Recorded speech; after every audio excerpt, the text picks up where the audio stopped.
Bora para o vídeo. E mais uma vez chegará a marca de 1 milhão de torcedores no Morumbi em 2025, mas vê uma queda na média do público nessa temporada.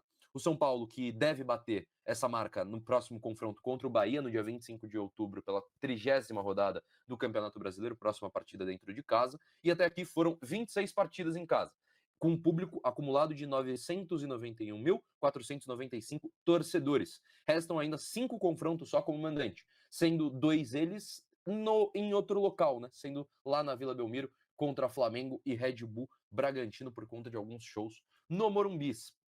Essa marca, JP, é muito legal, né? A gente vê uma marca muito legal sendo batida, 1 milhão de torcedores no estádio é muito interessante, mas a gente já vê uma diminuição dos últimos anos. Em 2024, por exemplo, o clube precisou só de 22 jogos. A gente já está em 26. Vai precisar do 27º para atingir esse número.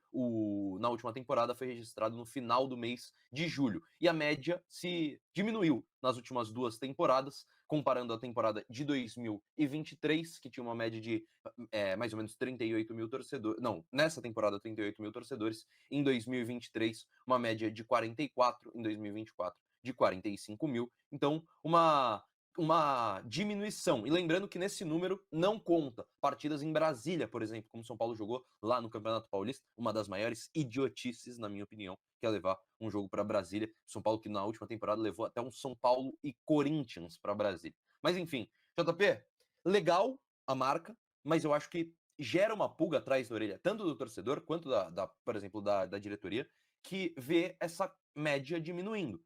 Um torcedor que ficou tão presente nos últimos anos parece que tá se afastando novamente do Morumbi, né, JP? Sobre a Vila Belmiro, cara, é talvez o pior acordo que o São Paulo fez. Por quê? Você coloca um Santos para jogar aqui dentro do Morumbi contra... Primeiro, o jogo que o Santos veio jogar aqui no Morumbi foi Santos e Vasco. Ou seja, duas organizadas que não se dão muito bem, digamos assim, com a organizada de São Paulo. Teve um show de cenas lamentáveis no Morumbi.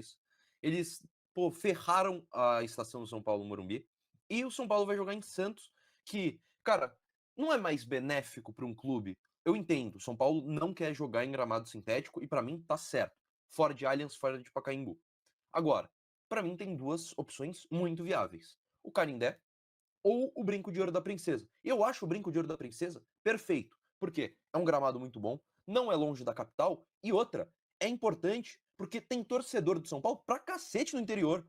É a chance que esses caras têm, de assistir um jogo um pouquinho mais cômodo, que vai pegar um pouquinho menos de trânsito, levar um pouquinho menos de tempo para chegar no estádio. Leva o jogo pro Brinco de Ouro da Princesa. Faz uma promoção, faz um marketing em cima disso. E o presidente do São Paulo, lembra, sempre que a gente fala de marketing aqui, eu estou me formando em jornalismo. Mas nunca fiz publicidade. Mas tem algumas noções que para mim acho que são básicas. E que um cara que era diretor de marketing do São Paulo poderia ter. A possibilidade do camisa 10 do São Paulo se transferir para o clube carioca. A informação foi primeiro do Vascaíno Net, falando sobre essa possibilidade no seguinte sentido. Na informação deles, o atacante foi oferecido ao Vasco da Gama e eles queriam aproveitar a boa relação que Fernando Diniz e Luciano têm, que é sabido já de muitos anos. E aí, com isso, teria surgido esse interesse por parte do Vasco da Gama de realizar realmente ali a contratação visando a próxima temporada. E aí agora a gente vai destrinchar um pouquinho do que a gente ouviu de várias pessoas, com o que a gente apurou durante a manhã e tarde deste sábado sobre toda essa possibilidade, todos sobre essa questão. Primeiro ponto, por parte do São Paulo, não existiu absolutamente nenhuma conversa até o momento sobre uma saída do atacante. Além de tudo, nos foi lembrado que ele tem um contrato até dezembro de 2026 e até o momento o São Paulo pretende com que ele permaneça e cumpra esse contrato. Além disso, há uma preferência por parte do São Paulo que, em caso de uma boa proposta para liberar o jogador, e até uma pessoa das que eu conversei falou, uma boa proposta por um jogador que te entrega pelo menos 15 gols na temporada sem ser centroavante. Então, acredito que teria que ser uma proposta vantajosa do ponto de vista financeiro. O São Paulo daria prioridade para uma negociação para fora do país. O São Paulo entende que qualquer negócio com o futebol brasileiro referente ao Luciano, fatalmente você reforçaria um rival direto na briga do Campeonato Brasileiro e de outros campeonatos. Então não há um interesse, pelo menos neste momento, do São Paulo negociar com qualquer outro clube brasileiro. Parte do São Paulo. Parte do atleta. Da parte do staff do Luciano não partiu esse oferecimento. O que pode ter acontecido é uma ou outra pessoa próxima ao Luciano ou um intermediário querendo já fazer pontes e contatos visando a próxima janela de transferências e intermediando um negócio. Você pode acabar tendo ali uma comissão, pode ter oferecido ali o atleta para o Vasco gostou da possibilidade. Mas da parte do staff do atleta também me reiteraram que, apesar dos últimos acontecimentos do Luciano não ter ido bem na Libertadores, ter vivido uma má fase, o Luciano já passou por outras fases ruins, tão quanto essa com a camisa do São Paulo, só que depois ele acaba fazendo gols novamente, voltando a ser importante, então por mais que há uma pressão, uma cobrança por parte do próprio Luciano de uma melhora, há um entendimento de que ele já passou por outros momentos ruins como esse e que fatalmente ele vai conseguir dar a volta por cima. O Luciano já recusou inúmeras propostas para deixar o São Paulo e dificilmente seria agora esse momento. Então o Luciano, inclusive no início do ano, teve uma boa oportunidade de ir para o Santos, para o Cruzeiro, do próprio Fernando Diniz e acabou não aceitando. Então o que a gente tira disso tudo, pelo menos por enquanto, não há nenhuma possibilidade do Luciano deixar o São Paulo para ir para o Vasco. Vamos aguardar as cenas dos próximos capítulos para entender se de fato alguma coisa pode andar nesse sentido. O que você acha disso tudo? Eu quero saber a sua opinião aqui nos comentários. Antes da gente continuar, se torne membro deste canal para você ter conteúdo exclusivo. São vídeos exclusivos aqui mesmo no canal do YouTube e também temos a preferência de sempre levar notícias exclusivas lá para o pessoal do nosso grupo do WhatsApp, para os membros do canal. Se não está aparecendo para você a opção Seja Membro, aqui embaixo na descrição vai ter o link para você ser direcionado e poder fazer parte aí dessa família tricolor. Tô te esperando lá no nosso grupo, tá? Bora continuar trazendo mais informações sobre o São Paulo. No treinamento deste sábado, o técnico Hernan Crespo aproveitou para fazer um coletivo, fazer algumas análises do time e também observar alguns jogadores das categorias de base. O São Paulo termina a sua primeira etapa de treinamentos visando o confronto contra o Grêmio. Isso porque no domingo os atletas folgam e na segunda-feira começa de fato a preparação da semana para o confronto de quinta-feira contra o Grêmio. Confronto importante e válido pelo Campeonato Brasileiro que o São Paulo vai precisar realizar e conquistar os 3 pontos.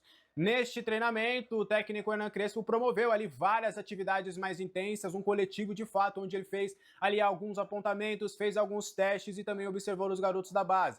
Vários jogadores que estiveram na sexta-feira na classificação do São Paulo contra a Ferroviária estiveram no CT da Barra Funda para fazer esse trabalho tático, para fazer esse enfrentamento.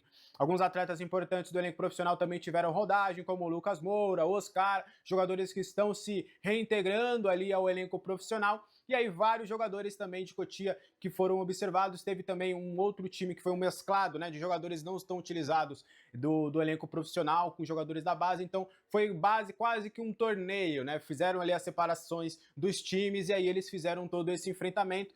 Serviu para o Crespo fazer algumas questões táticas, analisar algumas questões de jogo realmente, né, algumas situações onde ele pode aproveitar, né, nas partidas. Então o Crespo finalizou aí essa questão. Existia, né, já uma vontade do Crespo, com essa semana um pouco mais cheia, de realizar uma atividade assim ou até um jogo treino. Só que aí por conta, né, do calendário, do Sub-20, do Sub-17, um jogo treino já exigiria um pouco mais. Então aí não teve uma possibilidade real de fazer um jogo treino que seria um pouquinho mais sério, digamos assim. Mas o Crespo tem aproveitado um pouquinho esses dias da data FIFA para realizar alguns trabalhos, para fazer algumas observações, tudo para tentar encontrar o melhor time possível visando a reta final desta temporada, para quem sabe o São Paulo conquistar uma vaga para a próxima edição da Copa Libertadores de forma direta. A expectativa da diretoria, da comissão técnica, é de conseguir estar na principal competição continental na próxima temporada via direto fase de grupos, assim como aconteceu nesta temporada, mas para isso precisará urgentemente de conquistar pontos importantes.